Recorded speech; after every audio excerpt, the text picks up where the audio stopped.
For your transmitter, you're going to need 3 AAA batteries. Open up the back panel, insert the batteries as indicated, and close the panel.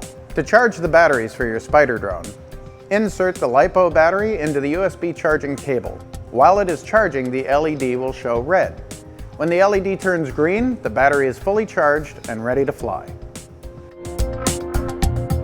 On the transmitter, you'll notice a sensitivity switch. We recommend for beginner flyers to fly in sensitivity 1. That gives you a nice, smooth, stable flight. The more advanced flyers may want to try sensitivity setting number 2. And for the real adventurous pilots, it's time for sensitivity number 3. If you find your spider drone drifting in flight, you can use our trim buttons to adjust the flight characteristics from the transmitter. If your drone is drifting forward, press the back trim button. If it's drifting to the right, press the left trim button. It may take more than one button press to smooth out the flight characteristics.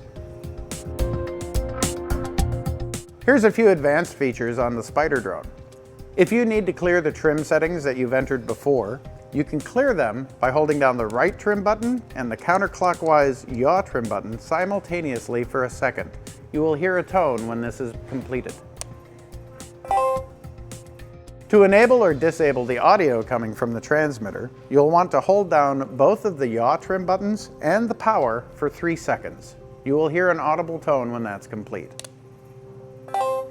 Once that is done, power cycle your transmitter, and you will find the new settings have taken effect. If you need to replace a damaged propeller on your spider drone, flip it over and look at the propeller. There are A or B markings on the propeller. Make sure to have the replacement propeller ready to go that matches the damaged prop. Take a fork or a similar pry tool, get underneath the propeller closest to the center or the hub of the propeller, and lift firmly and slowly up, removing the propeller.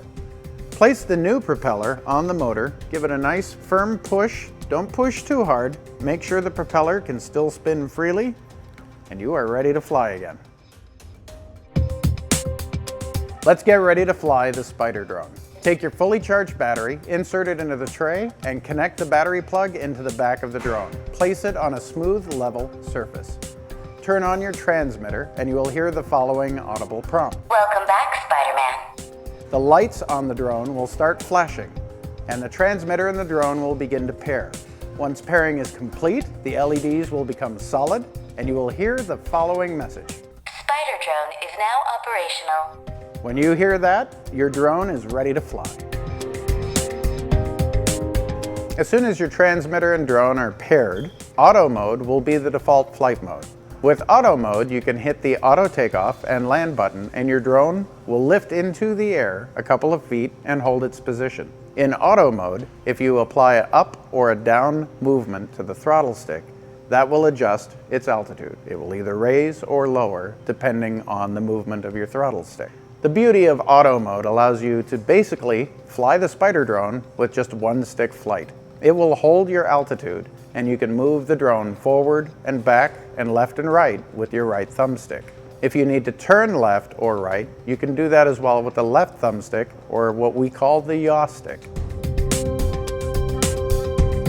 Now, if you'd like to start in manual mode, hit the mode selection button. You'll see the LED indicator change from auto to manual. Now, just increase your throttle stick, bring that up, and you're in the air.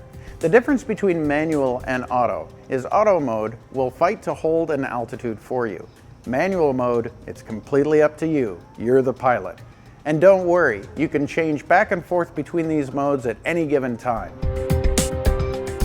At any given time, doesn't matter if you're in the air or if you haven't even taken off yet, you can hit the mode button to switch between auto and manual mode.